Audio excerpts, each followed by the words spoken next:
We're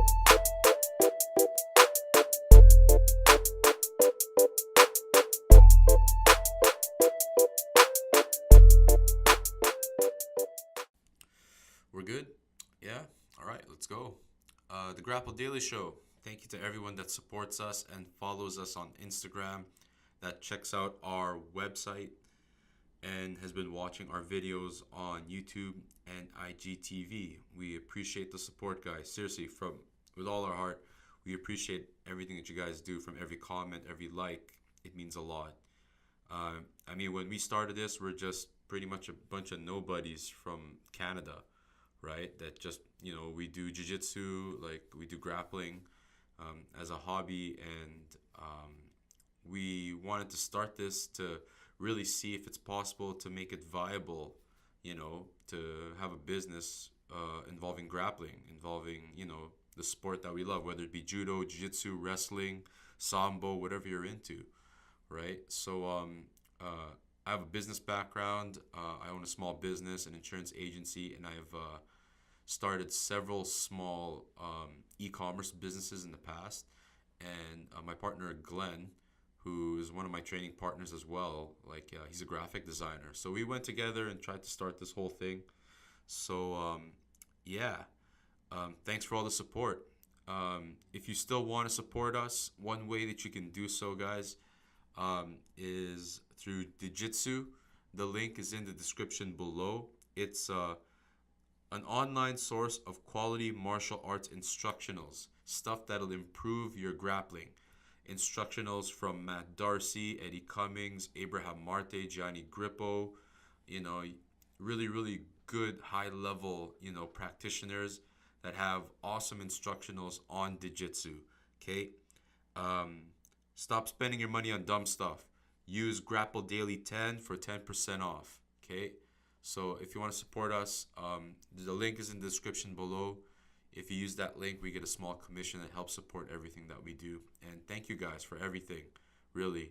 On another note, really invest in your game. Digitsu is an awesome company. They got great instructionals. Invest in your grappling. You don't need to renew your subscription to PH Premium. Stop it. That's not going to do you any good. You can keep searching the next Riley Reid video. It's not going to help you improve your half guard. It's not going to help you improve your sweeps, right? So, Digitsu.com, link is in the description. Y'all know what to do. Cool. MMAWarehouse. If you're going to buy gis, Rashguards, Spats, shorts, use the link in the description below to help support Grapple Daily. MMAWarehouse.com. Tried, tested, and true. They've been around forever. If you're going to buy your gear, go to companies that support grappling, mixed martial arts, okay? Go to MMA Warehouse using the link in the description below. You spend $149 or more in Canada, free shipping. $50 or more in the US, free shipping. How cool is that? You're going to buy stuff anyway. Go to companies that we trust. Go to companies that will do you right, okay? MMA Warehouse. Link is in the description below. If you're going to take supplements, vitamins, fish oils, BCAAs, creatine, or protein, go to Myprotein, okay, myprotein.com. Link is in the description as well. If you're in the US, it helps support us. We get a commission off of it. So it's an affiliate link. So if you're going to get protein, go to them, right? Their Impact Whey protein product is super awesome, okay? 20 plus flavors. You got your vanilla, chocolate, strawberry, unflavored, if you're into that stuff. Rocky Road, glazed donut, French toast, chocolate caramel pretzel, chocolate brownie, white candy cane, all that good stuff. I believe they also have matcha. If you're into like the whole Asian flavor thing, if you're into bubble tea, there's matcha. And of course, everyone's favorite, Boston cream pie. Amongst the teenage boys, the most searched up dessert on Google amongst teenage boys is cream pie. I do not know why, but it's super popular, right? So, link is in the description, guys. Go ahead, do that to help support us. And of course, a shout out to our gym, okay, where we train. Gracie, Humaita, Winnipeg, 181 Stradbrook Avenue, Winnipeg, Manitoba, R3L 0J4, Gracie, Winnipeg.com. Awesome gym, awesome people, awesome training partners, fantastic environment. Okay, it is the largest and bestest grappling gym in Manitoba, and I say that with all sincerity. There are other good gyms too, don't get me wrong. There's other good gyms in Winnipeg and Manitoba. But let's be real. Gracie Humaita Winnipeg is by far the largest, okay? And they've been doing it for a long time. So, if everyone feel like training in Winnipeg, go there, okay? Cool. Our guest today is Professor Robert Drysdale. Okay, he's a multiple-time world champion in Brazilian Jiu Jitsu, ADCC veteran and champion. And we brought him in because he's working on a project that really intrigued me on Instagram. It's called Close Guard the Movie. It's a documentary. Okay, a documentary highlighting the history and start of Brazilian Jiu Jitsu. Okay, and a lot of scholars believe that there's a lot of debate, with regards to the history and the start of jiu-jitsu. Of course, we all know about the Gracie lineage. Okay, we all know about, Maeda and then the Gracie family and how it blew up, UFC 1, right? And the famous gym in Torrance. But Professor Robert Drysdale really delves deep into the deep roots and history of Brazilian Jiu-Jitsu when it started in Brazil. So he talks about other lineages that are different, not just the Gracie family. There's other lineages as well. He also talks about Kosen Judo, right? Which they primarily work a lot of Nawaza, which is groundwork. So, he talks about how Kosen Judo is very similar to Brazilian Jiu-Jitsu in terms of their technique, and they've been doing it for since the early 1900s. So this is a really cool episode. I really enjoyed having Robert Drysdale here to talk to us, and he's a really cool guy. He said yes to our invitation, and we're really intrigued with his documentary. Support him, support his documentary, because we truly believe that it is a BJJ gem that'll be appreciated for generations to come. So enjoy the episode. Give it up for Robert Drysdale.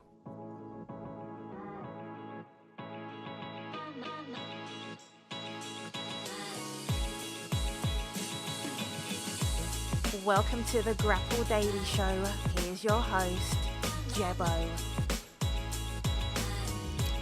And welcome to the show, guys. So today you're in for a treat, and I think we're recording here. Very good. Everything's all going well. You guys are in for a treat today. We're going to go basically have a history lesson today. Professor Drysdale, how are you, sir? I am very good. Thank you for having me. Oh, we're very pleased to have you. It's an honor. So for those that are listening, one thing that caught my attention was a special project that Professor Drysdale has been working on, a documentary, so to speak, Close Guard the Movie, which is about the history of Brazilian Jiu-Jitsu. Basically, it's like a full documentary through a scholar perspective. I wanted to ask you, Professor, what inspired you to do this project to begin with? I've always been very passionate about history. That was my initial, my first passion in life. I think BJJ and MMA were things that came later into my life. My free time has always been dedicated to reading history books and topics that interest me. So it's something it's a part of me that's always ran parallel to my passion for BJJ, and it never really stopped. So I got a kick up the butt after I retired. I was like, oh, maybe I should go back to school. So I stopped thinking about maybe getting a master's degree here at UNLV. And, it was right around the same time a student of mine asked me why I had no picture of Carlos and Helio on the wall. Like most gyms will have that picture, right? And it's not that I didn't want to honor them. I just feel like if I'm going to put someone's picture on my wall, I want to know everything about them. And I didn't know a thing about Helio other than what I had been told through, like briefly over interviews or basically oral tradition, largely from the Gracie family itself. So it's one of those things we got to look at it and go, well, what really happened? Like, how did BJJ really develop, and who was Maeda, and who was really, really teaching, and who are the people that were teaching jiu-jitsu in Brazil. What was jiu-jitsu then, and what was the difference between jiu-jitsu and judo? And all these questions, like, are questions that I've always had in the back of my mind, but I always very skeptical towards it because I had never seen anything that was like historically oriented. Maybe because I have that passion, that background. Like, I always like to make the distinction between something that is just like an oral tradition versus something that is more accurately oriented or academically oriented, so to speak.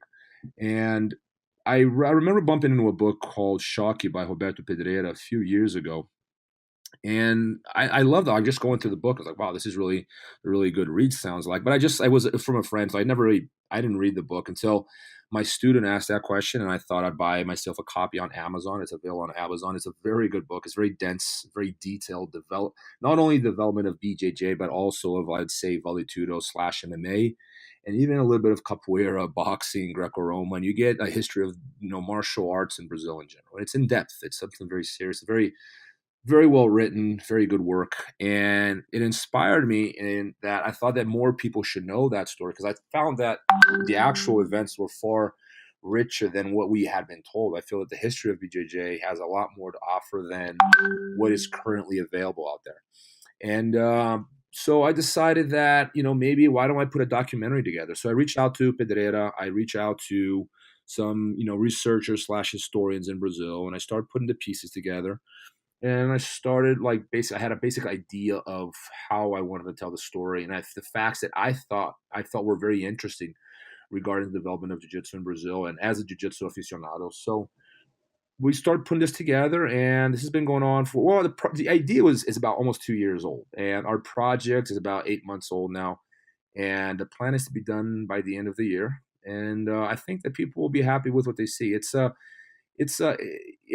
to be a very informative documentary. That's the goal, was to be able to tell a complete account of how BJJ developed. Yeah, I've been actually waiting for when it's going to be released because I've been anticipating it ever since I saw it on social media. Um, what made you decide to do a documentary instead of a written piece? Well, I felt that if I were to write something, which I still want to do, I feel that for the Shocky is something that, it would be difficult to match because you can always add to it, but I felt that it was so well done. I'd be redoing what has already been done.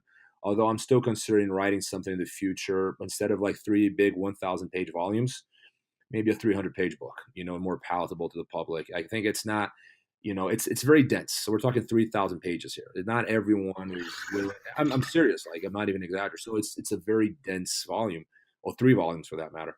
And it's not every person who loves BJJ is willing to read. Like, most of my friends won't even watch a 1-minute video if you send them. They barely read text messages, So we're not just my generation, or millennials for that matter, just aren't people who like to read. Like, I do, but like, not most people don't, and I get that we all have our different preferences in life. But so I felt that a film format, something that fit into like 90 minutes, would be something more accessible to the public and the general public and jiu-jitsu practitioners, and anyone who's interested in martial arts, really. And that's the goal. We wanted to do something that maybe you won't read 3,000 pages, but you're willing to sit down for 90 minutes to understand the art that you practice. I see this T-shirt, I see stickers all over the place. Know your roots, know your roots. You see that, and I'm going, but we don't.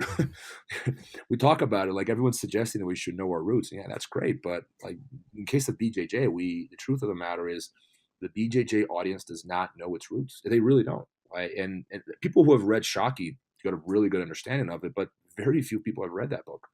So that's the goal of the film, is to make this more accurate account accessible to the public. Yeah, it's very hard to get anyone to really sit down and read like a really comprehensive book. The majority of documentaries I've seen, which are on YouTube, they usually focus on, just like what you said, a lot of people wear the t-shirt, know your roots, but they focus like a lot of the history of BJJ in like Southern California, like in the States where it's already been like introduced, so to speak. Yeah. Are there any documentaries out there that really go in depth on BJJ, like as in when it started in Brazil? Nothing. There's nothing historical. Look, you get some interviews with members of the Gracie family, and they're telling an account, but it's very watered down. It's not in depth. I have never seen anything. There's one documentary in Brazil. I don't think it's even translated English, and it talks a little bit about, I think it's called A Grande Luta, and it's slightly historical, but still a much later period. I wanted to talk about the inception, the birth. Like why we're beginning our story prior to Kodokan. So like our story begins before Jigoro Kano, just to give you an idea. And obviously we're telling over 100 years of history here in 90 minutes. And that's been single-handedly the most difficult thing throughout this production, is to give an accurate account, introduce all the characters, do justice to all these characters, and at the same time do something as cohesive and entertaining. Like we don't want to bombard people with 90 minutes of information. People are going to like, okay, that was very informative, but maybe not entertaining. Although frankly, I lean towards information. If people want to be entertained, they can, keep up with the Kardashians or something. But I would much rather something that teaches people a lesson. If you don't want to learn a history lesson, then you shouldn't watch documentaries. That's my approach to things. But at the same time, like we wanted to make it accessible to people who may not train BJJ, right? Like this might be something that invites BJJ practitioners or non-practitioners to maybe become interested in the sport. But the primary concern is actually really correcting the omitted facts, and just telling a more complete account, hopefully be archival. In fact, I feel like we have an enormous responsibility because the grandmasters we interviewed, they're all in their late 80s and early 90s. They're not going to be around very long, and that's the very last generation. This all happened at the right time because what got the ball rolling, I'll give you a little more background, was the digitalization of files at the Brazilian National Library. Up to then, if you wanted to dig anything, any newspaper articles in the 1920s and 30s in Brazil, you had to physically go to the Brazilian National Library and go through all the newspapers hand by hand, like one by one. And that's not a fun job. Like very few people ventured, and it's very hard to find. You can spend years there and find absolutely nothing. Well, once they digitalized the files in 2013, then like all of a sudden, a lot of people began researching this, and the data became accessible to the public. And that's what got the ball rolling. And the documentary is just an expression of that momentum. I'm very excited to be part of this. Like, I don't think this can be redone 10 years from now. 10 years from now, it's going to be too late. And it's just this, we have this little small window in between the digitalization of the files and these grandmasters being alive. So I think that we came around right around the right time, and hopefully, produce something as archival and that people can reference 50 years from now. I think that's the goal, is to create something for future Brazilian Jiu-Jitsu practitioners. So 100 years from now, people can go, that's what happened, because this story will not be we can't tell this story with any eyewitness accounts 10 years from now. Yeah, the timing that you started the project's actually really spot on, because just like what you said, the grandmasters are still alive. They don't have much more years left if they're already at 80. And a lot of people, whether they're practitioners or not, I think they have just a broad understanding of history. Most people just kind of know Maeda, Carlos Gracie, Elio Gracie, and then boom, that's it. Based on what you've studied, do you believe that there's a lot of debate with regards on history and the facts that we know right now? There's some controversy. For example, like my from the very beginning, my goal was I didn't want any personal attacks.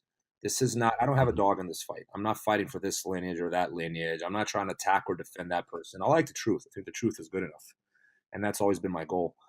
I think that there's some, for example, leaving this, like, no personal attacks. That was one goal. And the other one was, if there's a controversy, right, something that is the historians disagree on, if it's irrelevant, from my perspective, at the end of the day, I'm executive producer and director of this film. Yeah, I'm not going to mention it. If it's a controversy that doesn't really relate directly to the history of BJJ, then we're going to leave it out. But if there's a controversy that historians are split on, we'll mention both sides and let the audience decide.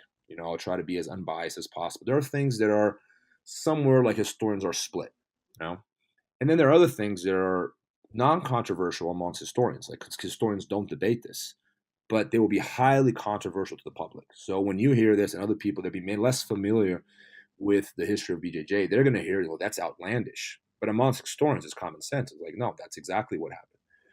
And those were going to say it. And I'm less concerned if that's going to be, it's going to upset some people if you say that. Well, it's not the point is not upsetting or not upsetting people. The point is to tell the truth. And if you can't handle it, then watch the film. It's not, I think history ought to be honest, and a good historian is someone who's going to tell an account free of any, free of ideology. And that's really what I'm trying to do. Mm-hmm. Yeah, nice. So, because you mentioned that you the movie takes place prior to Kodokan, so even prior to Jigoro Kano. So, I mean, did you start the project in Japan primarily when you guys, I mean, started doing everything? Well, we're going to mention, like, I got to rephrase that. We're not going to spend a lot of time there, but I think that if we are to understand BJJ, we have to understand why Kodokan, why Jigoro Kano, why is Jigoro Kano so relevant? Because he sets the tone. Like the first big revolution is Jigoro Kano, and he's a very important character with his BJJ because he is. I mean, if you want to get down to it, he's the grandfather of BJJ. What we call BJJ, what we practice, is an offshoot of judo. Mhm. Like people that, oh no, it's like it isn't. Like it's Kodokan, right? It's a different for it's a different rule set of Kodokan. That's all it is. But at the end of the day, it that's what we're practicing. Like George Mehdi called it basically BJJ is judo with bad takedowns, which is Okay. Okay. pretty much true. But I Mhm. mean, the reverse is true also. Like BJJ is judo with bad ground, Mhm. with better ground, and so they really go in opposite directions. And to me, that process of distancing like BJJ and what became Olympic judo, I'm fascinated by that story. I think it's a story of nationalism, rivalry, ego, stubbornness, like all of the above and more. Like it's a very rich history, and we're really trying to get that rivalry across, and because it's a big part of what we call BJJ today, and why it drifted away from its mothership that we call judo. But we're going to mention briefly like that why Jigoro Kano was so important and what the martial arts scene was like in Japan briefly, very briefly. It's because it's not the point of the documentary. And to answer your question, like I know very little about it. Like I didn't spend much time researching that area, but or that particular time period. But we did go to Japan, speak to some grandmasters, some historians, and some people that had a lot of the Japanese side of it, right? We feel that Japan is the birthplace of BJJ essentially, and it is just that BJJ took a different, what we call BJJ took a very different turn after over so many years in Brazil. It assimilated Brazilian culture basically. I am more insistent on the term BJJ today than I was a year ago. I think that's important, fascinating, because I'm pretty sure a lot of people have in the back of their mind are probably thinking, why is there judo? Like, why is there BJJ? If the arts were so similar and they came from the same roots, why did they separate into these two different arts, right? You think of judo and BJJ as like diametrically opposed, like oh they're so different, like karate and capoeira. I don't know, but if you pay close attention, let's say an observant didn't know rules, and you see a judo match and a BJJ match, they're remarkably similar. Like the gis are identical. I mean, like yeah, not identical, but like BJJ gis have changed a little bit over the years. But there, you can have someone with a judo gi in class, and like and vice versa, and the match would take place. Hmm. Um, the rules are what determine the direction the sport is going to take, or the art is going to take, right? So you limit the ground, guys are going to get better at stand up. You limit stand up, guys are going to get better at the ground. So those are the basic differences. But at the very bottom of the BJJ and judo are the same martial art.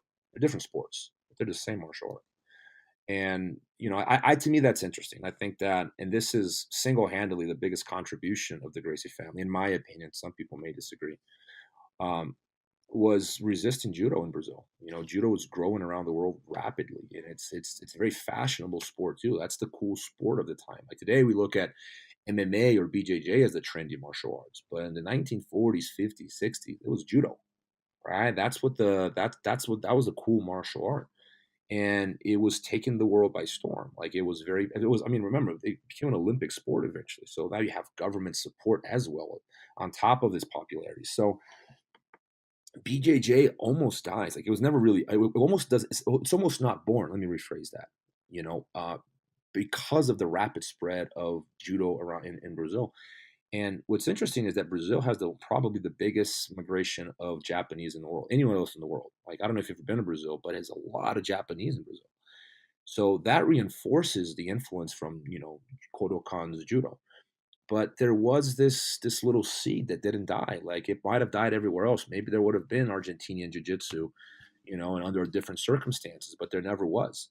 What we have is something very specific to Brazil, and I believe that Carlos and Helio's, almost like obsession with like not doing what the Japanese did was the main ingredient in this whole equation. And I think I think that's far more interesting than, oh, Helio invented leverage. Like you don't have to be a jiu-jitsu expert to know that's nonsense, or there's this guy revolutionized this art. That's a I mean, that's the kind of stuff that like we want to like, okay, that's not true, guys. You don't even have to train to listen to something like that and go, that doesn't sound right. I think that their contribution was far more significant, in fact, but it was nothing to do with what we've been told. I see.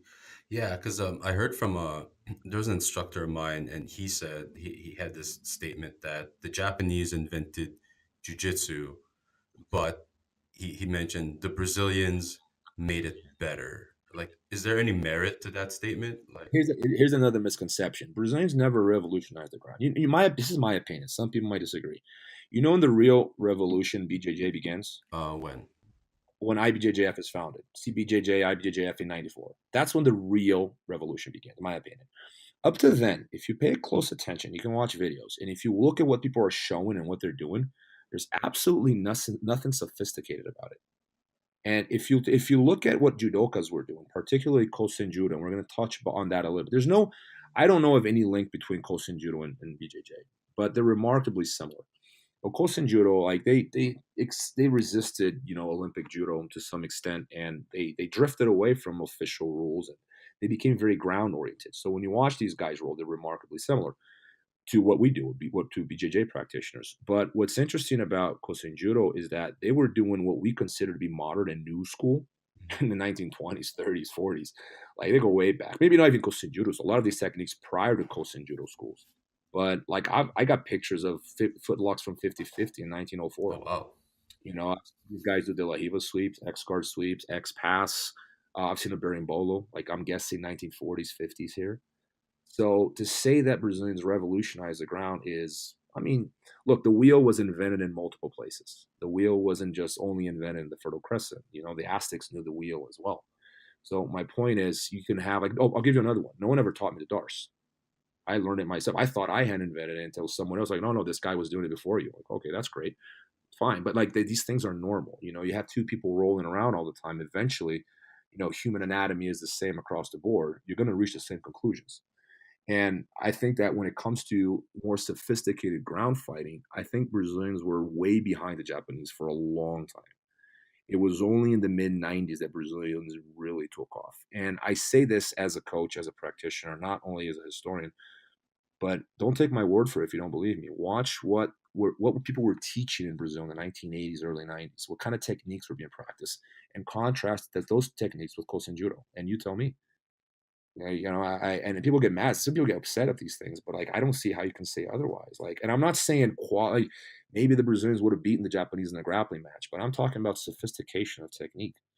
And I feel like Kosen Judo was highly sophisticated, but it was, still very, with one foot in Kodokan Judo. But I just don't think Brazilians were the first to create these things. In fact, I know for a fact they weren't, but we have this idea that, somewhere along, in the second half of the 20th century, Brazilians changed ground game forever. And it's just not true.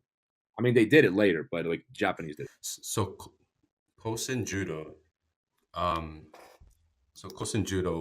they were basically making new school techniques already, like what we consider new school techniques already in the 1920s.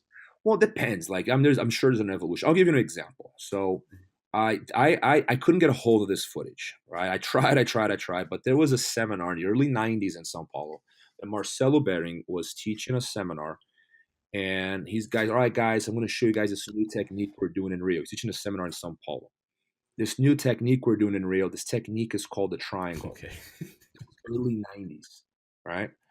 The people like Yasuichi Ono, like his instructor is credited, it's called Kanemitsu. And Kanemitsu is credited with being the person who invented the Sankaku Jime, or the triangle choke. They were doing it in the 1930s. Just to give you an idea. Carlos Gracie Jr. himself said he didn't know what the triangle was until the late 70s. He had never seen a triangle before. And when you ask like an older generation, people like Hobson Gracie and Flavio Bering, they say the exact same thing. We didn't know what a triangle was. Hobson said, the first time I saw a triangle, I thought it was stupid. That's not going to work. And then someone did it to him. He's like, oh, wow, that's great. So I really feel that there's been an exaggeration about the role that Brazilians in general played in regards to the evolution of BJJ during the 20th century. Towards the end of the mid 90s, I think competition really is what raises the bar. Like, I'm a strong believer in competition because that's when the selection process begins. You only train in your gym, you roll around with your friends. The selection process is very slow and almost close to non-existent. But you put these people in a competition environment, you have to survive. You have to really up your game if you want to win. And, it was high level competition that brought BJJ to the next level of sophistication, in my opinion. Granted, I'm not making a case for old school versus new school because that's an idiotic conversation, if you ask me. Moves have to be judged based off their efficiency and not rather if they're new or old. That's irrelevant. Rear naked choke and arm bars are very old school, yet they're the two most common submissions in BJJ today. So, you can easily make a case for old school jiu-jitsu if you're going to put it like that. I don't put it in terms of old and new. I put it in terms of the amount of time that any competition circuit spends under a given rule set. They're going to develop techniques that favor that rule set, and that's just a matter of time. And what CBJJ/IBJJF did in '94 was create that environment. They planted that seed, and now that seed is worldwide. It's a big tree, and that's why we see this rapid revolution of techniques over and over and over. Jiu-Jitsu has evolved more technically in the last 20 years than it did, in the previous 100 years. And that's because of competition. You mentioned that competition plays a big role with regards to how moves will, take place and how people evolutionize stuff. Was that also part of the reason why Newaza, or basically a lot of groundwork, was so much more prevalent in Brazil? I have my own theory. Like, this is my thing. This is my thesis here, right? I could be wrong, but I think that two things going on. One, the Japanese were way superior to Brazilians on standing. When it came to standing techniques, the Brazilians were getting mauled, basically, right? And that was one. So the Brazilians, they tended, like, for the same reason, submission-only guys don't like to compete when the gi and with points. And some guys that, like the gi and points may not like submission-only, right? You favor the techniques you're better at, right? That's what we all do. I like the rule set that suits me. I've never seen a person who sucks in the gi say that gi is point system, IBJJF is way better. Normally you like the things that you're good at, right? That's pretty much across the board. You suck at stand up, you hate stand up, and so on. Brazilians, they couldn't stand with the Japanese. They would get thrown. So the way to do it was, where can we hang? Well, if I close the guard on you and I don't open and then nothing happens for 30 minutes, I can call it a draw. And a draw is really a win because I never got tapped. You see the strategy? Mm-hmm.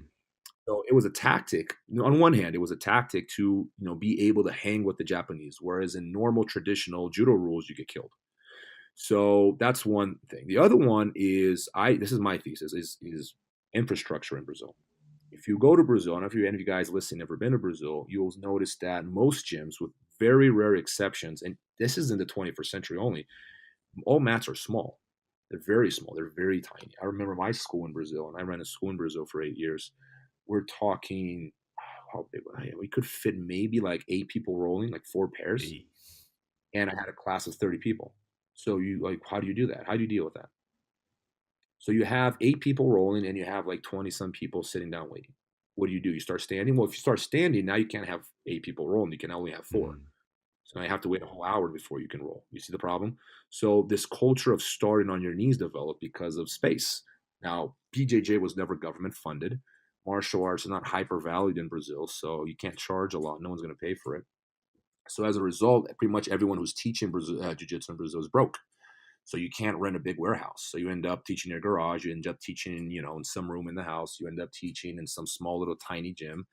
And that's the history of BJJ. These guys are trained in very small places, yet it's popular. People, they want to train. They just don't want to pay a lot for it, right? And they end up started on their knees a lot. There is simply no room for you to start standing. And as a result, Brazilians end up sucking on their feet. There's no, very few BJJ practitioners that don't come from wrestling or judo have good stand-up. I mean, till this day, you can watch them. It's starting to change now. It's become more professionalized. But for a long time, even MMA, this harmed BJJ tremendously because you get these guys are experts on the ground. They can smoke any wrestler on the ground, but they can't take the wrestler down, right? And I think that is largely due to infrastructure in Brazil. It's a financial economic problem.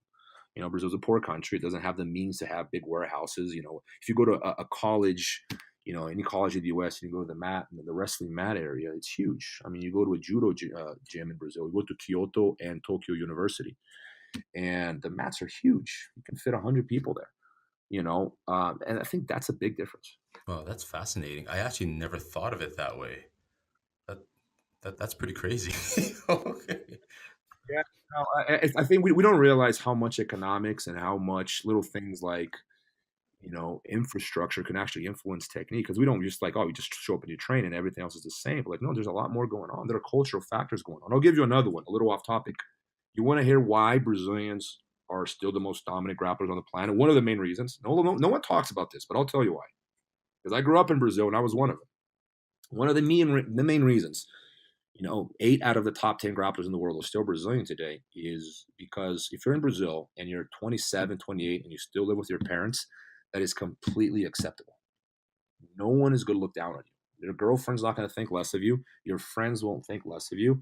And your parents won't say a word. In fact, you could probably live with your parents till you're 40 and no one's going to say anything. What that does is it allows you during those crucial years between 16 and 25, where you're gonna make or break, right? In BJJ, that's how it is.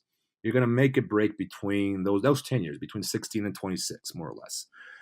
And it allows you to stay actively training 2-3 times a day and not have any responsibilities. That's another feature of BJJ. It breeds amazing athletes with zero responsibility. And that's a feature of the fact that you can live with your parents till you're 26. I was one of them. I left my house when I was 20. I lived with my mother until I was 26. And that allowed me to train. And so that's why I consider myself privileged and lucky, you know, that I was in a culture where that was possible. Whereas in the US, your parents kick you out of your house at 18. You got to get a job. Now you got responsibilities. How do you train BJJ full time? You see the problem? Wow, that's okay. I never thought of it that way. That's so crazy. Okay.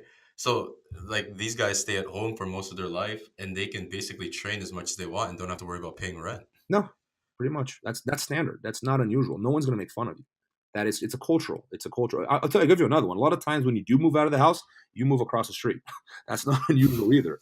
Like, it's a family. It's a very family oriented culture. Like, you got to understand. Like, the Anglo-Saxon culture is very individualistic, and you know, like, it's less family oriented. Like, you see your family Christmas Day. That's it. Maybe twice a year you see your mom and dad. You know, but in Brazil you see your mom and dad almost every day.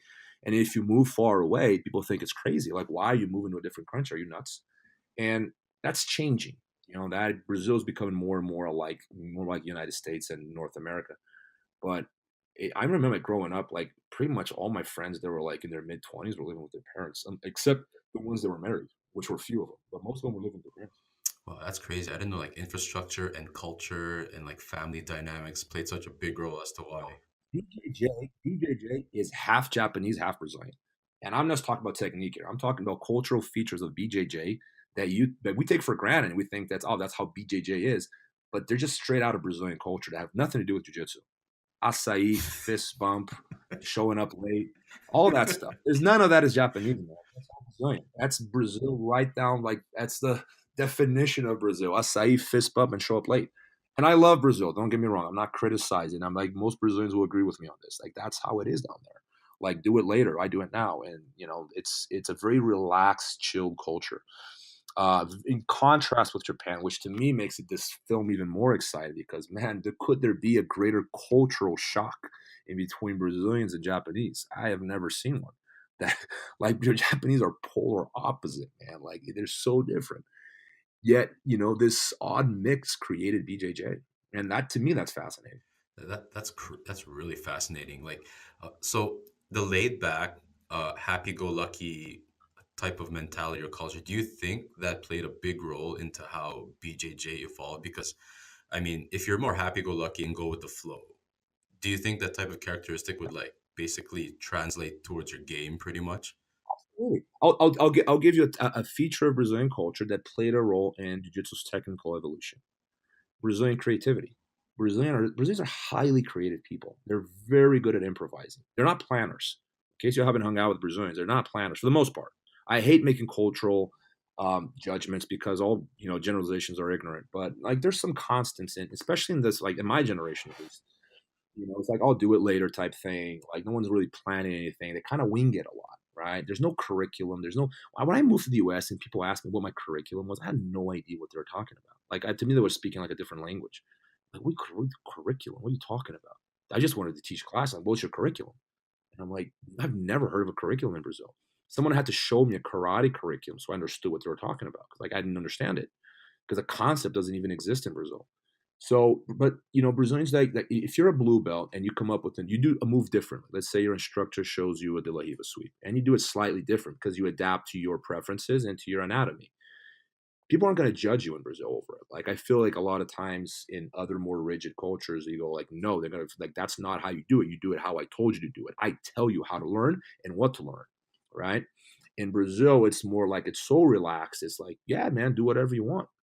I think as a result, BJJ became a highly creative art. Like, it's hard to think, like, if you look at other sports, they're creative, yeah, but man, BJJ is like, it's. I mean, because it's a young sport, there's that as well. But I really feel there's an aspect of Brazilian culture that is a little seed that is planted every inside the head of every BJJ practitioner on the planet, saying you can do it differently. Come up with a new move. I don't know if that is true in other martial arts because I have, I've done some Hapkido when I was a kid, a little wrestling here and there, judo or whatever, but I don't know if this is the same. Like, I don't know. Like, I really feel like BJJ is a highly creative art, and I think that's a feature of Brazilian culture. Yeah, I look at other martial arts as well, and if you look at BJJ compared to them, like BJ like Jiu-Jitsu is like the only martial art that I know anyway, where it's a martial art, but there's so many different styles of it. You know what I mean? Like that's where the creativity factor comes in. Like everyone has like a different kind Yeah, of game. Like you got guys that like the 10 planet style. You got guys that go for leg locks. You got guys that you know all sorts of stuff. So yeah, yeah. I think that even people that, I mean, and this is why I personally, I never liked. This is a very recent position of mine, by the way. Up to very recent, I've always hated the term BJJ. I never liked the B in JJ. I'll tell you why.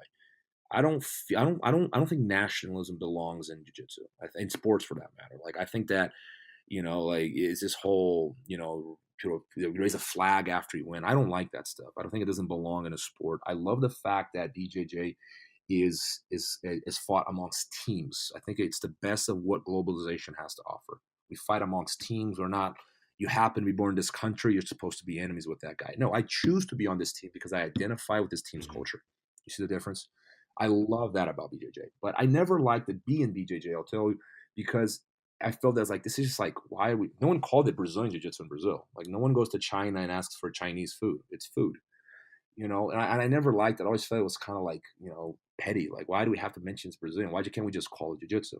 And I'll tell you why I insist on the term B, the B in BJJ today, is because of these cultural traits that I'm talking about that are not even technical per se, but they influence the technique.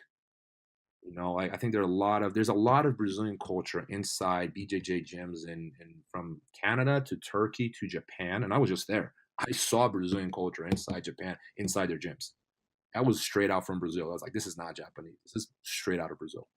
Australia, you name it. Like, whether people realize it or not, they've absorbed a lot of Brazilian culture. And I think that is the main ingredient for BJJ to being so popular. It's not the fact that it's just exciting. There are aspects of Brazilian culture that are very engaging. Like, this is fun. This is cool. This is relaxed. This is a happy place. I love being here. And everyone's happy and smiling and joking around. I want to come back. It's that not everyone knows your name. It's not serious. People joke around. I think that's a great break from a day and age where people are obsessed with money, work, work, work, money, work. And then you go to a BJJ gym and it doesn't matter who you are or where you rank socially. There's no BS. You just go on in there and you have fun and everyone's happy. And, Brazilians, for all their defects, man, there's a lot of problems in Brazil, but man, they're some of the happiest people I've ever seen. They know how to party, man. They know how to have fun. And I think that a lot of that, made its way into BJJ as a martial art. Yeah, the culture is really strong. Like, I mean, when you walk into a gym, you walk through those doors. It's like you're walking through a portal, and everyone's just, the mood is just different. Like it seems like the outside Yeah. world doesn't matter anymore, type deal. Like what matters is pretty much the relationship and the time on the mats, and a lot of people are really cool. So man, I didn't even think of it that way. It's a good thing you brought that up. So, all right. No, I feel strong. Some people might disagree, and of course, people are free to disagree. But I maybe, at the cost of sounding arrogant, I feel like I'm in a unique position to make these judgments because I'm half American, half Brazilian. I've spent half my life in Brazil, half my life in the U.S., half my training in Brazil, half my training in the U.S. I've go, I have family. My mother's Brazilian, my father's American. Like I sit in this right in the crossroads of both countries. So like I'm used to these, these cultural clashes, and I'm able to look from things from a different perspective. I don't feel like allegiance to one side or the other. I just feel like, well, what is happening? So I think that maybe that puts me in a unique position to look at BJJ with different eyes. Yeah, that's true. Yeah, you're definitely in a unique position because you're seeing two sides of the coin pretty much. So that's true. Yeah, you have a different position on everything. So some people can't really say because they haven't been in your position to begin with. Uh, Professor, I wanted to ask you like one question. Like what made BJJ, since like you studied the history, why did BJJ break out like so successfully compared to like luta libre and all the other martial arts that happened down there? Because I'm pretty sure BJJ is not the only martial art that like originated in there, right? Yeah, no, I mean luta livre is a little. Their history is. I'm no expert, so someone might come along and correct me. But like what I got is it's heavily influenced by BJJ and catch wrestling. I mean, granted, like all martial arts influence one another. Judo influenced everyone. Mhm. Judo influenced every martial art on the planet is influenced by judo in one way or another. Um, why was BJJ so successful? I think the Gracie family plays a huge role here. And when I say Gracie family, let me rephrase that. Some members of the Gracie family, my opinion, some members of the Gracie family did more harm than good. My opinion. I think then you get like people like Carlson Gracie that was key.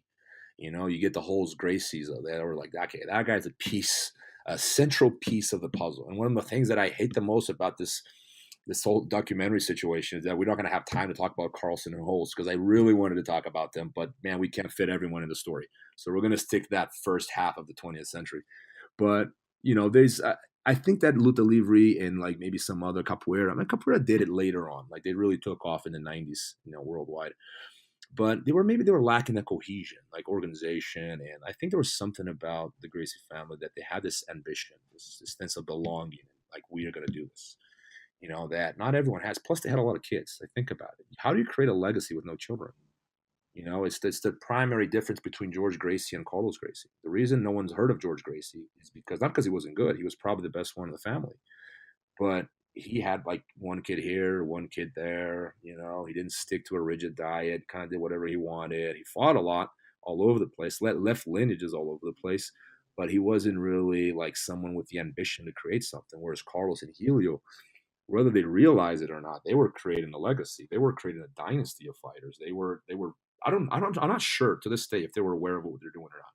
But they were planting seeds that for they would still be giving out fruits hundreds of years later. Like they look at how many kids they had. It's not. I don't know if that's coincidental or not, but I think that's a big reason why is the Gracie's families their I guess resilience is the word. Their ambition, their even some vanity at some point. But these are all ingredients that made BJJ possible.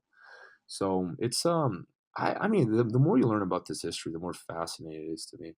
But yeah, BJJ certainly stands out. It's a very when you think about it, it's a very unique circumstances. Japanese immigrants in the Amazon, out of all places. Think about that. They're teaching these, all these other Brazilians, and this family of Scottish descendants learns the trade, and they start teaching it, and they start fighting these capoeiras, and they start fighting these other Japanese, and it's a very unique history. It's not one of those things you would expect. There's a lot of things that could have gone wrong along the way, and when you think about it, it's really surprising that BJJ exists today. Yet here we are. Yeah, it's fascinating because a lot of people look at it like the Gracie family. It's like a I don't think there's any other legendary fighting family out there that has that much generations of fighters. And just like what you said, like we don't know if they plan to have that many kids to kind of it's like a big master plan of doing everything, or if it was coincidental. But yeah, that's really fascinating. And, Yeah. the Gracies aren't the only lineages though in jiu-jitsu, right? There are other lineages that people don't know about. In BJJ, sticking to BJJ, Yes and no. And I'm not gonna. I'll tell you why. I'm not gonna give you the answer you want. I'll tell you why. It's Okay. gonna ruin the film. We have about this that will shock the myth debunkers, that will shock the myth makers. Like a lot. I mean, there's little look. Maybe to you, maybe to the average public, it goes like, who cares? I don't know. To me, that's like, whoa. Maybe I'm a nerd. I don't know. But to me, this is very interesting. But like, there were a lot of people teaching jujitsu outside Carlos and Helio. That's without a doubt. Um, Osvaldo Fad is probably the most famous one, but he has a very important role in BJJ. Like, I think I mean, you can't compare him to Helio. I'm not doing that, right? Hey, let's not be unfair. Let's not commit the same mistake that, other people made in the future by omitting, or exaggerating this guy's role. I don't want to make the same mistake they made. Like, let's try to be right down the middle. Osvaldo's father was important, not in the sense that many people credit him. He was important, in my view, is because he was in the suburbs of Rio at a time where, what we call BJJ today was something, meant for the elites. Diplomats, ambassadors, bankers, lawyers, doctors, that crowd, right? And Osvaldo Fada pioneered jiu-jitsu for the poor. He pioneered jiu-jitsu for the handicapped, and he pioneered jiu-jitsu for, poor children in general, right? Like children who don't pay to train.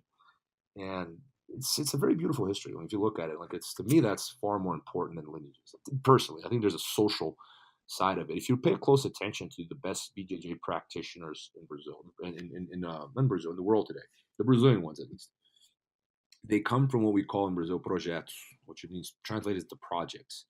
Projects are basically a bunch of kids that train at your gym and don't pay. So I had like 50 of them in my gym in Brazil. These are very common, like almost, maybe not every gym, but like a good, maybe half gyms in Brazil will have one of these. All these kids that train for free and don't pay. And a lot of these projects are inside the favelas. And in some ways, I think you could say that Osvaldo Fada got that ball rolling.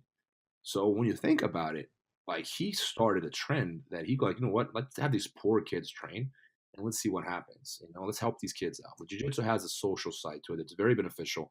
Like, it's far more important than the technical. When people talk about self-defense and winning tournaments, maybe because I'm getting old, I don't look at things that way anymore. I started because I wanted to be a badass. Then I wanted to win tournaments. Now I look at it completely differently. Now I look at it and I go, man, jiu-jitsu really changes people's lives for the better.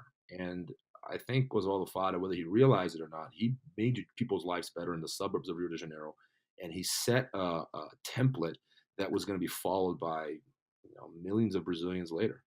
And to me, that's, whether he realized it or not, whether he took, it's very laudable. It's something very beautiful, and I think he had a very positive impact in the jiu-jitsu world to this day, in fact. Yeah, because if you talk to a lot of people that practice jiu-jitsu, they actually don't know who Osvaldo Fara is actually, like, Yeah. because they only know like the Gracie lineage. Was he a full-time teacher at the time, or did he have, like, because if you're gonna teach a bunch of kids for free, I mean, um, They're probably a simple family. I wouldn't know.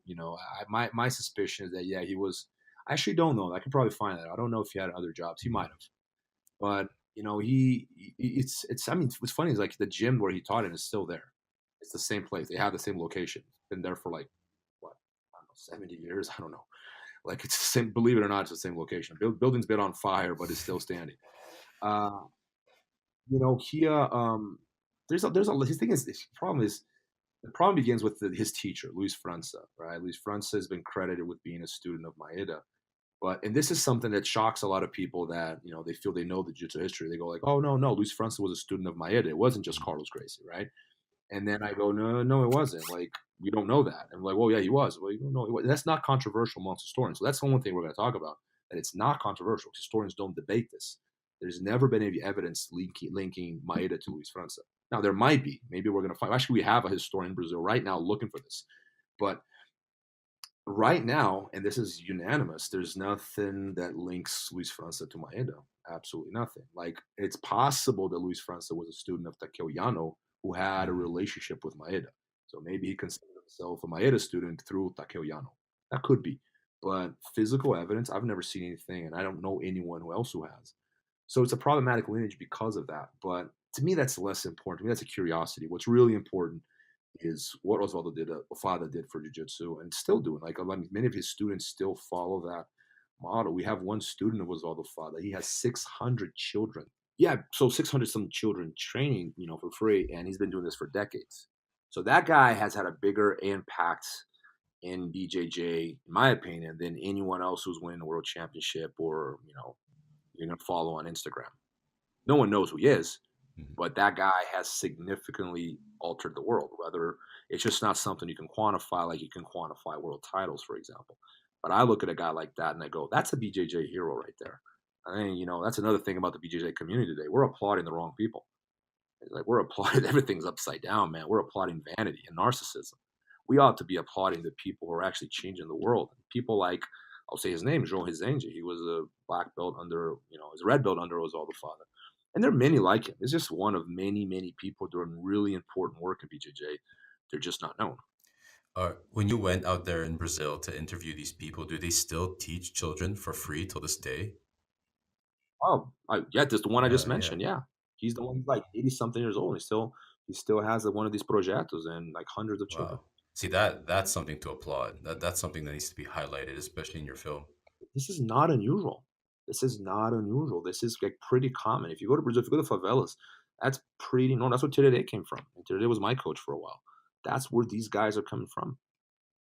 You know, it's just it's just like we don't know who they are. Like they're not advertising it. But yeah, I think there's a lot of there's a social effect of jujitsu that you can't quantify, so people don't think about it. But when you think of it, it's probably the BJJ's best asset is how much it changed people's lives for the better. Not just I'm not talking about your self defense skills. To me, that's like that's way down the list. I'm talking about like the social bonds it creates and the fact that it improves on your mental well being. And that's something that we don't always appreciate. Yeah, like mental well-being, emotional well-being, social bonds, Yeah, relationships. Yeah, that's yeah. a lot of stuff that people overlook. Everyone just wants to, get medals and smash people. Which is cool. Don't get me wrong. That was a different me. Like if my 20-year-old self heard me now, he'd be embarrassed. Like, shut up, Robert. Shut up, old Robert. That's what I tell myself. Shut up, you old man. But like, it's true. Like that's truly how I feel about it. Like these things took a different. I don't get me wrong. I'm proud of all my titles, but I am more proud of this film than I am about any ADCC trophy or any IBJJF medal I'd ever won. To me, this is far more significant. Like most people probably disagree, but like no, this is my ADCC trophy. No one remembers now. Imagine 50 years from now, this film is something that is actually going to change BJJ. I hope so. Like it's something archival, and that can actually future generations can actually go and say, oh, okay, now we know what happened, or have an idea of what happened. If they're really interested in it, then they can go read the scholarly work on it, and have an even better understanding of BJJ as an art. Yeah, if someone really cared about BJJ, I believe that this film would be very important to them, honestly. And I think it's important because it's a part of your legacy because no one ever did something like this. It's pretty nuts, which really caught my attention right off the bat when I saw that on Instagram. I was like, whoa, okay. Well, like I was always fascinated with the history. I never knew what the history was of BJJ. I only kind of knew like broadly, but I never had a chance to read up on it. And that's why Yeah. I'm really looking forward to the film. Um, just to switch gears a bit, is there any evidence that there were other Japanese immigrants that taught judo or martial arts in Brazil aside from Maeda? Oh yeah. Oh yeah. Lots. Man, Maeda was famous. The reason why we know of Maeda is because he was famous then at the time.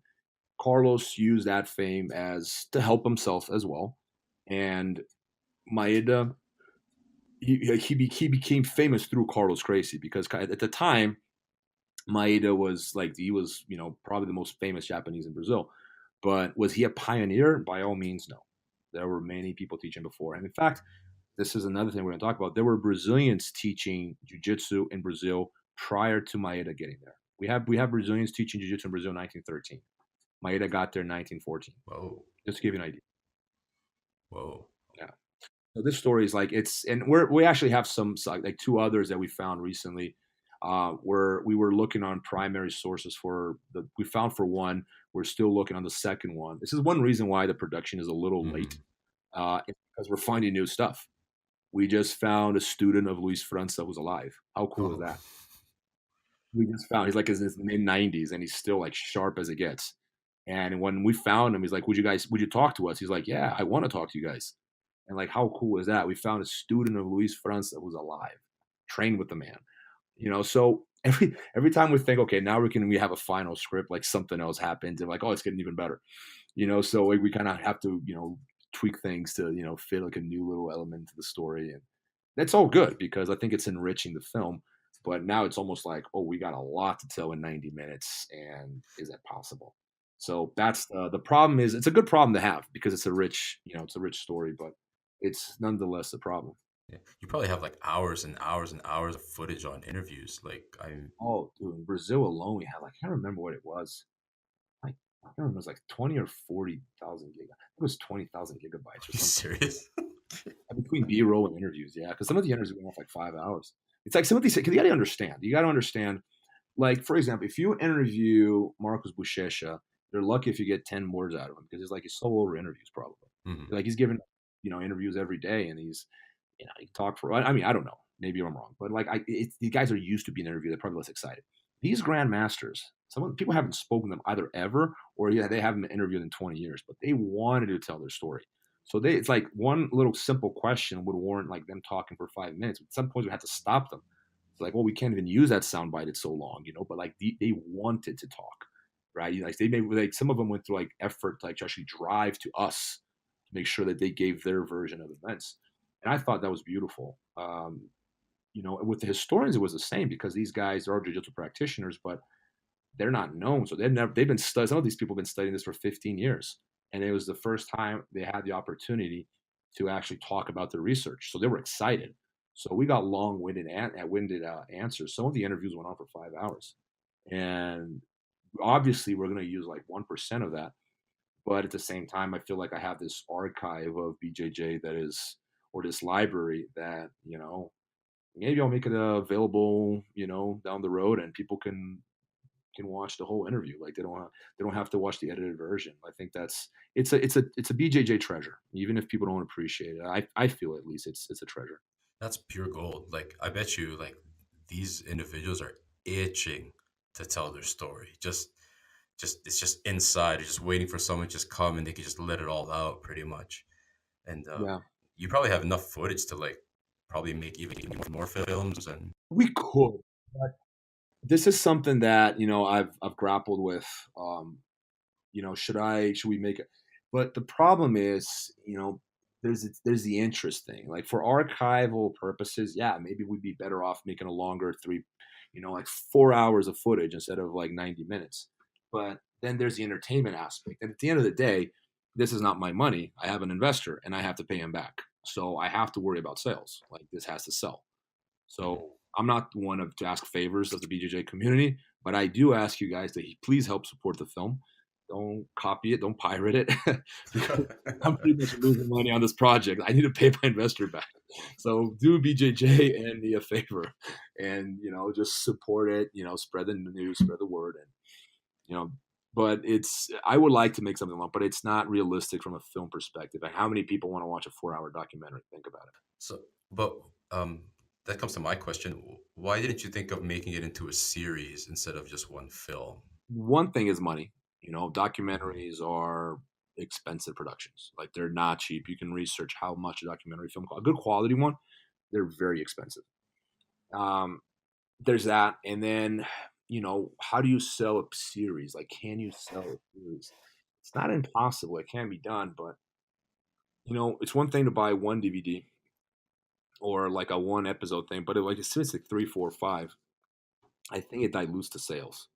So you have from a selling. I'm no expert at selling films, by the way. I know nothing about it. In fact, all of this is new to me. Like I'm learning along the way. I feel like I'm learning a new profession, and been making a lot of mistakes along the way. But I enjoy the journey. But I think that it's making it too long might be difficult to sell. So there's that concern. But I'm pushing. I'm trying to make moves to make a longer film, maybe more, maybe closer to 2 hours, because I feel there's too much.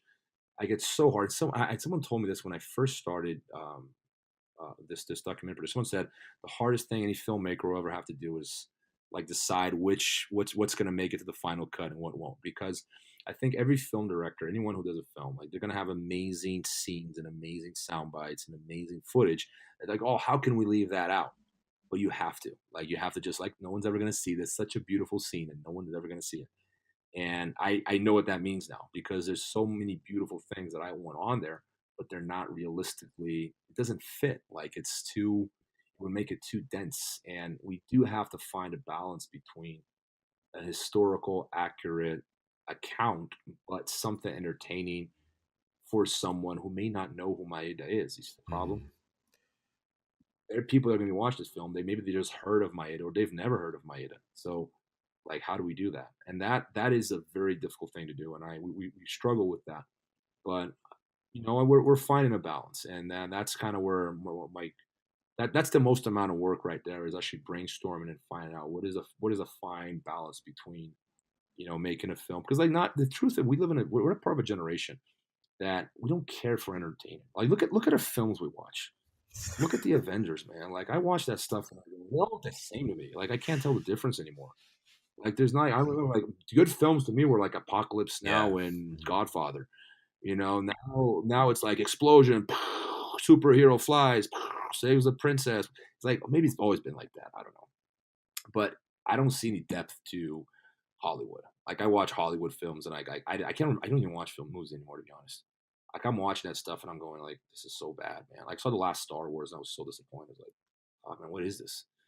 And I don't want that. Like I don't want to feel like okay, it's entertaining and everyone loves it. It's so exciting, isn't it? And you learn nothing. I want to teach people something. And if they don't want to learn, then you shouldn't watch documentaries. You're documenting something. Think about that. And that the word says it. That's what I want, but I do have to cater for people who would prefer to see something more, I don't know, more exciting, I guess, more entertaining wise. History is exciting to me because I think like a historian, but to some people history is boring as it gets. So we have to balance things. That's crazy because I can actually relate to exactly what you said. Like, I actually hate modern day movies nowadays. Like, I don't watch any superhero movies. I think they're all trash. Sorry if anyone's listening to this and you get offended, but I'm just saying the truth. I don't like them at all. Like, it's nothing compared to, like, Terminator 2 or The Godfather or all those cool movies back in the day. It's just, eh. Uh, I think people they got some special effects and maybe a little some funny word here and there, and the beautiful woman, a good looking guy, whatever, and they got that confused with a good film. It's so shallow. It's so watered down. Like I want to see good acting. I want to see a good plot. I want to be surprised at the end. I feel like some of these movies, like I watch them, I already know what's going to happen before it ends. I know the end. Like I see the title of the film and I know the end. That's not supposed to happen. True. Like something you look at the Avengers, you look at the poster for the film, you already know the end. yeah, those Marvel films, you already know what's gonna happen. Like, it feels like it's just something where people just turn their brain off. It's not stimulating to me at all. Constantly, there's no thought going on, and I want the documentary to be. I want people thinking. I don't want to tell them what to decide. I don't want to decide for them. I want them reaching their conclusions. Um, but yeah, like there's. It's just. I think they found this recipe. It's kind of like radio music, where like radio stations figure out a recipe of like what people really want. Like it's like this little template for how do we appease human nature. Like, and I think Hollywood found that too. If you look to me, films are looking more and more alike. They all look the same to me. Like being like it's like you're talking Star Wars and some other action, whatever. It's the same. Like they're looking the same to me. Like I can barely. The plots are all too similar. I'm rarely surprised. Yeah, it's kind of like brain dead films. Like, there's no value. Like, that's how I see it. There's no value in these films. It's not giving me anything that I can take, you know? No, Mhm. zero thought into it. Like yeah, brain dead. You're right. You're like a zombie just sitting there. You're not engaging. It's not art. I don't call that art.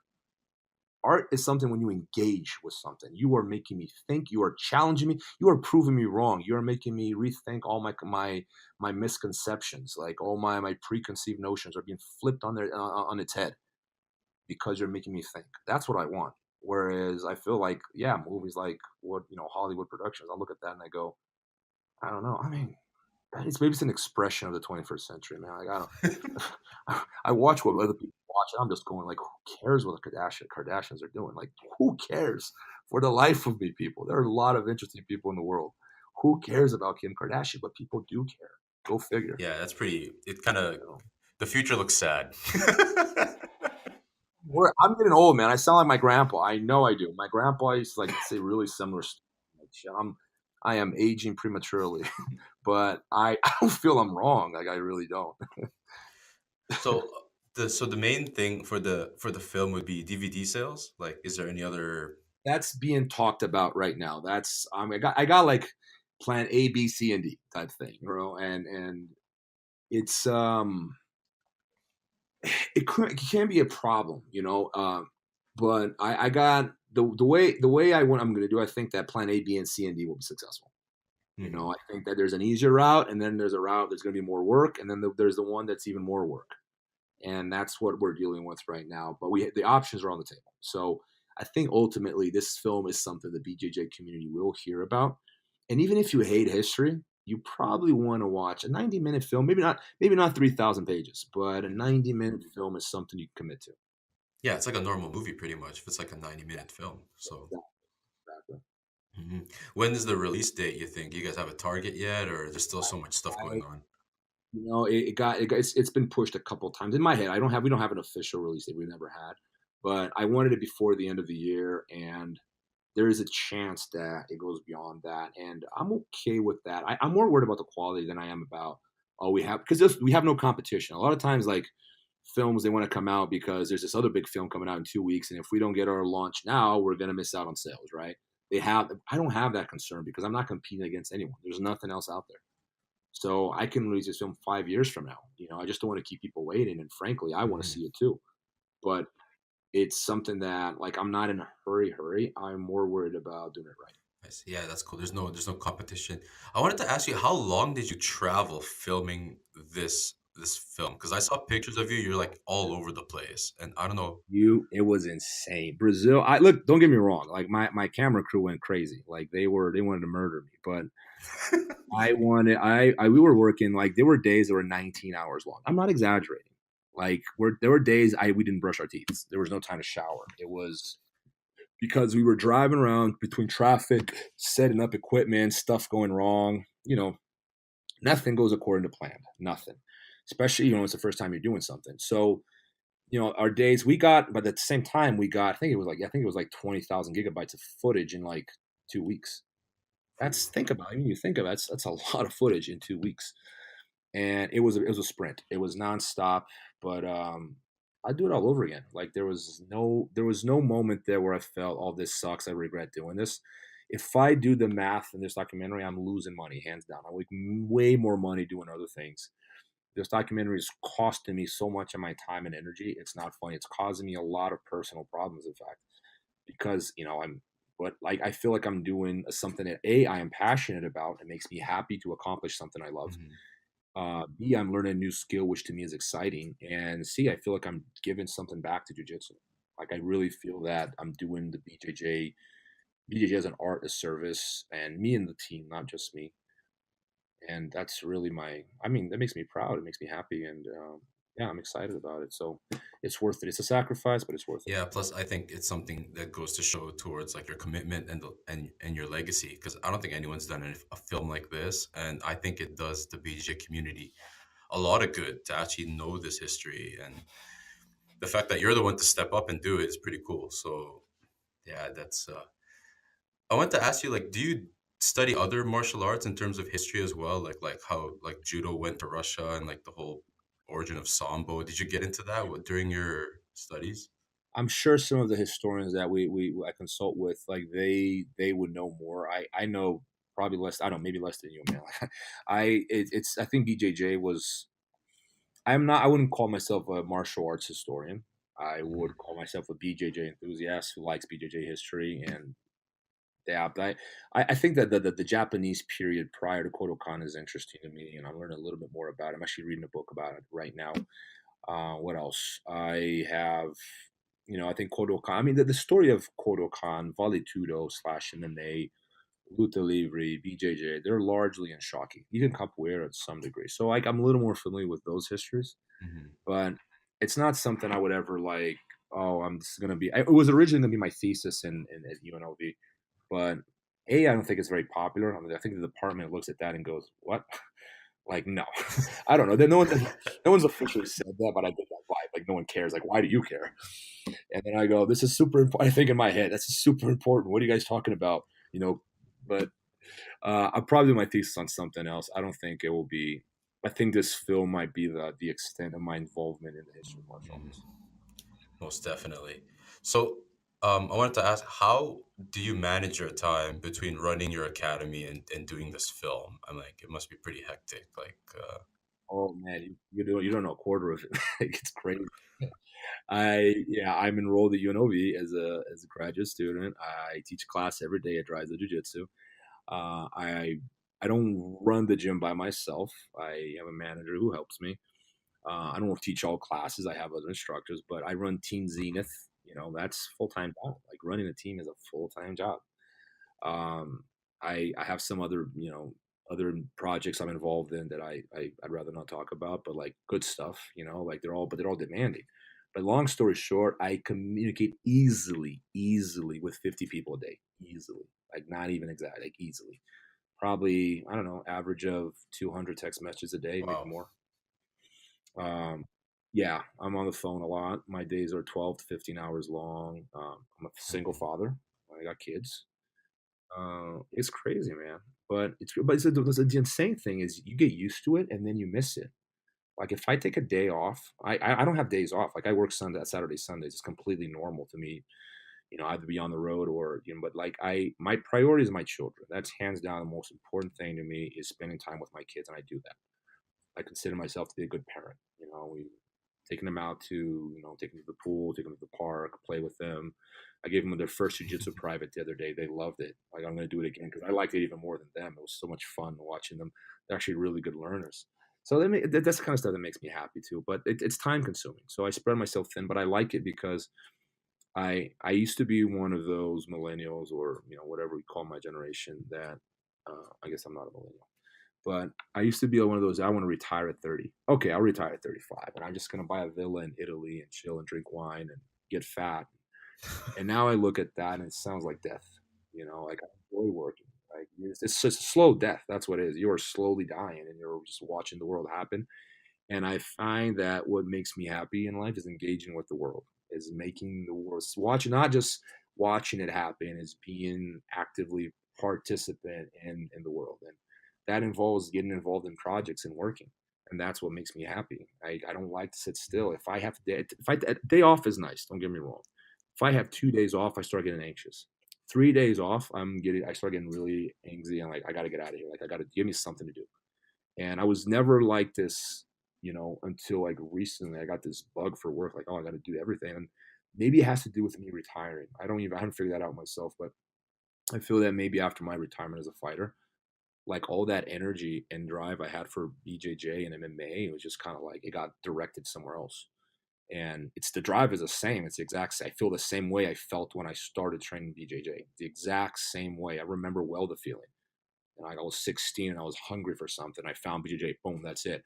And that's how I feel now. So I have this, like, I like to work, but at the same time, like, for my own personal sake, I got to find a balance, man. There are days that it's just like, there are days when I tell you, it's like, I barely have time to, like, today, it's 2:20 in Vegas. I ate one meal right before we got on the call, and that was the only thing I ate today all day. Like, I want to work out today. I'm probably not gonna Oh have time. wow. Now I'm even more humbled that you like took the time to like talk to like a schmuck like me. So I'm like, oh man, I feel pretty bad now. No. Don't take it like that, man. Like, I mean, I don't feel, dude. I appreciate you taking the time and the people listening. I think ultimately we're all busy. We all got stuff, and I hope I don't come across as arrogant, when I sell this stuff. But yeah, man. Like, it's I like love what I do. So I tell people, you got to find what you like, and it doesn't feel like work. Like, maybe work is horrible if you have a horrible job, but I've never had a horrible job. Oh, yes, I did. I had one horrible job, but that was before BJJ. It's a long time. But, I love the work, the jobs I have, I volunteer for the most part. I need the money too, but like, I am privileged enough to be able to select the projects I get involved in, and then, yeah, I go from there. Yeah, I started this podcast to like talk about people that are making a living through jiu-jitsu. Like, it's sort of like a sort of entrepreneurial, like a business aspect type deal for people that really want to make this into their living. So your whole take and your whole perspective that you just shared with us right now actually helps a lot. Well, So I'm glad I helped. yeah, life balance. So a lot of hustle. Um, what was I gonna say? I just had a brain fart. Okay, I totally forgot what I my can go question with was. Oh, so I mean, right now you're doing all these projects, and I'm sure you're preparing your team for Masters World, right? correct. Okay, so that's going well, swell, pretty much. Camp's going Like well. I think we broke the record for number of people participating in camp. Like yeah. I mean, Saturday and Sunday we the gym was open and we had like literally hundreds of people walking through the door, like hundreds. And I'm flattered that people, there are a lot of gyms in Vegas. They come to my gym, so that's very flattering.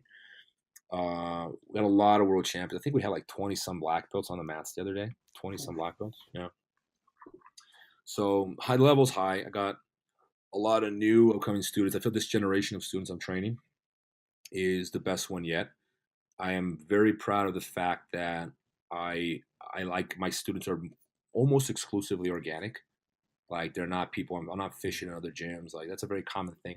People go and fish in your gym for students. Like I think that's disgusting, man. Like you got to draw the line somewhere. Like man, I like money too. I do like money. I'm not going to be a hypocrite, but you gotta have ethics at some point. Like you have to be. Jiu-jitsu Mhm. shouldn't be that cutthroat, But like I'm proud of that, and we have a lot of good guys. We got a lot of new guys coming up. Last American Nationals, 84% Oh, of our students medaled. Oh yeah, we were 4 points behind. We took second in the nogi, and we were 4 points behind the first place, and we had almost a third of their wow, competitors. that's impressive. So that's the kind of stuff that I go to bed at night. I'm like, I know I'm going to do a job because hype aside, like you can't. The math doesn't lie. Statistics are statistics. You can't fool the math. So like I know, so I'm very proud of that as well. But it's very time consuming. Anyone who's a coach or a team leader, you know that it's not teaching class. That's the easy part. That's fun. Teaching class is fun. That's 10% of your job. Most of your job is just being a social manager, and you know it's that's most of the work, and it can be emotionally draining. It can be emotionally draining, and it's something I've gotten better about over the years, and now like I feel like I'm finally a black belt at teaching. Because it's not so much the teaching technique. I was a black belt that a long time ago. I feel like it was, but like, how do you manage to keep a big group, growing group, 20 black belts on the mats and keep the group cohesive? Now that's a skill, man. Like I'm not to toot my horn, but that's really difficult to do. And anyone who's been in my shoes knows exactly what I'm talking about. It's that's a job in itself, just keeping everyone, keeping a tight, running a tight operation. It's not easy. Yeah, there's more to being a good teacher than just knowing technique and teaching it, because you're dealing with a lot of people with different emotions, ethos, like behavior. Basically, if you have a gym or if you run a gym, you teach a class, well, you have to manage. You're a cultural manager. You're less that you think you're a BJJ instructor. You're a cultural manager. What you're doing, every action of yours, everything you say, everything from your body language to how you run, everything you do is being watched. And what you're doing with every action of yours, you're creating the culture. There's a culture that's being created, and you're the one building it. People that come along, they have to fit into that culture, or they're going to leave. Now, the question is it a good culture? Like, are you creating good culture in your gym? If the culture is a good one, then you're doing the right things. And then some people don't fit in. The margins are not going to stay, or they're going to adapt. And, the bigger the group gets, the more organization and the more work it becomes because you have more people in that circle. So the harder it is to get to manage everyone. It's easy when you got 20 students. And then when you pass that 200 mark, it becomes harder because it's hard to remember everyone's name. I'll give you that one. And then the student, well, if you don't remember my name, why should I stay? Or why should I come back? Or why should I not go train over there? Mhm. You see the problem? So I'm just giving you it's a little small glimpse of like the amount of things that you have to be concerned about when you're running these bigger operations. And it's very emotionally draining, but I love it.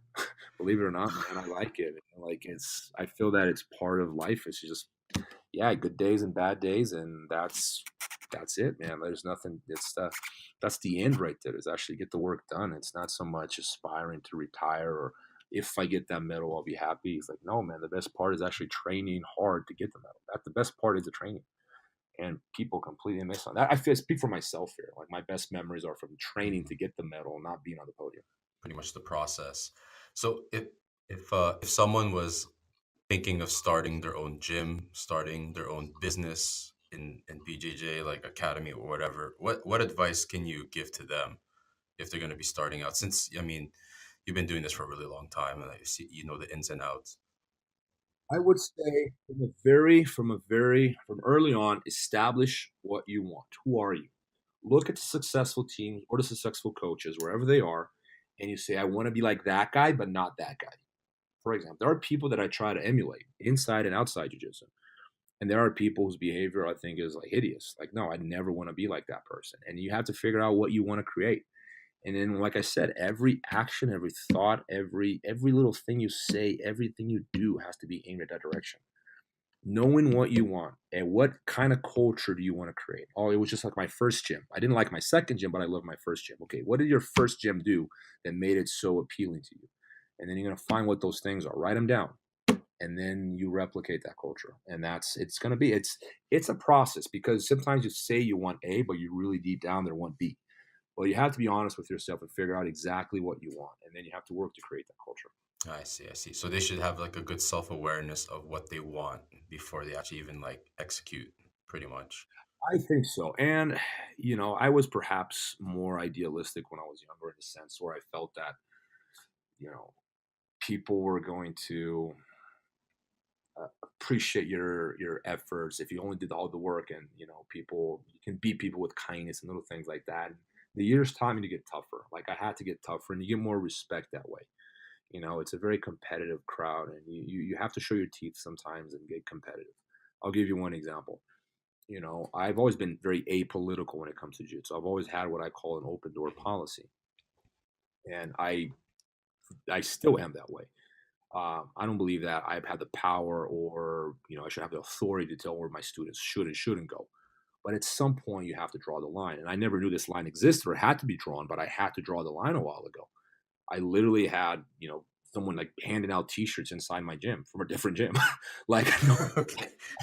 I'm not making this up. It sounds like I'm making this up, but I literally had someone handing out T-shirts inside the gym, and like, oh, like come train in my gym, and my students would go over there, and he would sign them up. Like it got to the point where it's like, all right, that's not being political. That's just called being a sucker. That's not me being a nice guy. That's me being an idiot. And then at some point, I had to pull the plug. So like little things like that. So don't be too idealistic. You want to find a balance between extremes, and the question is, what is that balance? Where do you sit?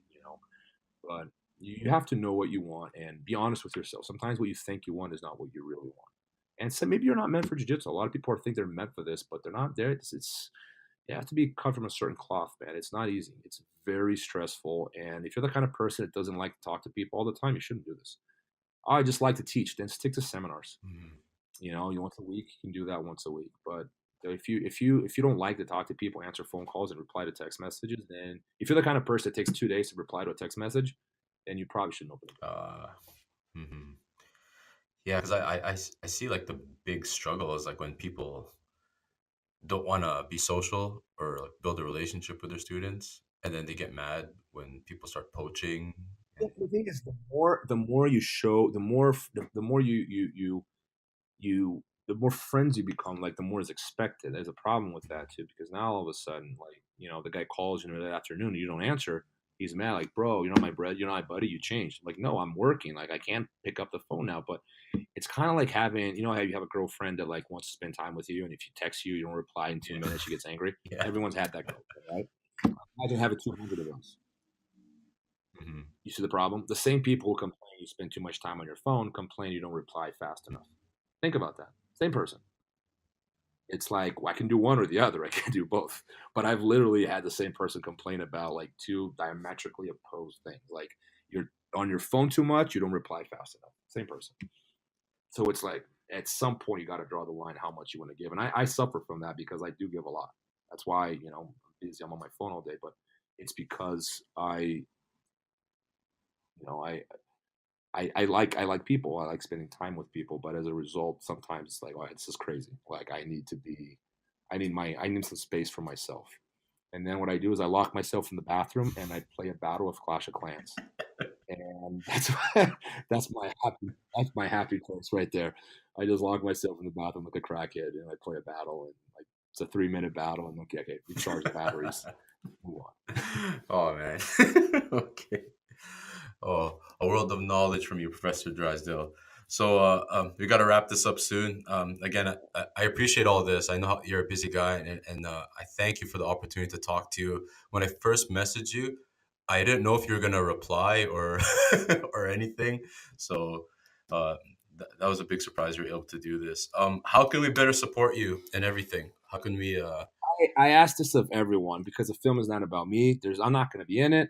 There's no Drysdale Jiu Jitsu in there, so I feel like I'm against self promotion. I hate it. I think it's embarrassing. I can't. I don't know how to do it, and if I did, I wouldn't do it anyway.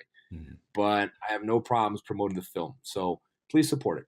Like I really ask people, follow us on Instagram, at Close Guard the movie. Tell your friends, talk about it, share it. Like we're gonna start a marketing campaign at some point, and then I that's when people are really, because right now, like, I mean, I talk about it in interviews. I have an Instagram account. I post like maybe twice a week or whatever, but it's not. We haven't made a push to market the film yet, really. And I think that I believe the story is so interesting in markets itself. That being said, there has to be a big push because there has to be a big push because like I have to pay back my investor. But like I really ask people to help me. Like I'm serious here. Like this is something that we need everyone's help. Like guys, you love BJJ, you want to know your roots. Okay, we made an effort now to tell you a little bit more about our roots. You have to press a button that it says share and help spread the roots of jiu-jitsu to not only your friends but future practitioners as well. There we go.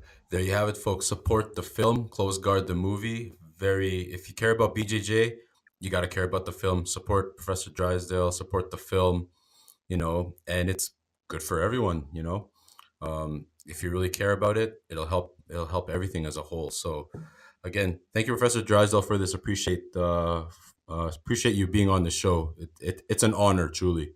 Oh, thank you, man. Thank you. The honor is mine. I appreciate it. And yeah, if you ever want to do this again in the future, just message me and we can make it happen. Awesome, awesome. There you have it, folks. There's the show. Whenever you possibly can, do good to those who need it. Visit INCGiving.org. See you later.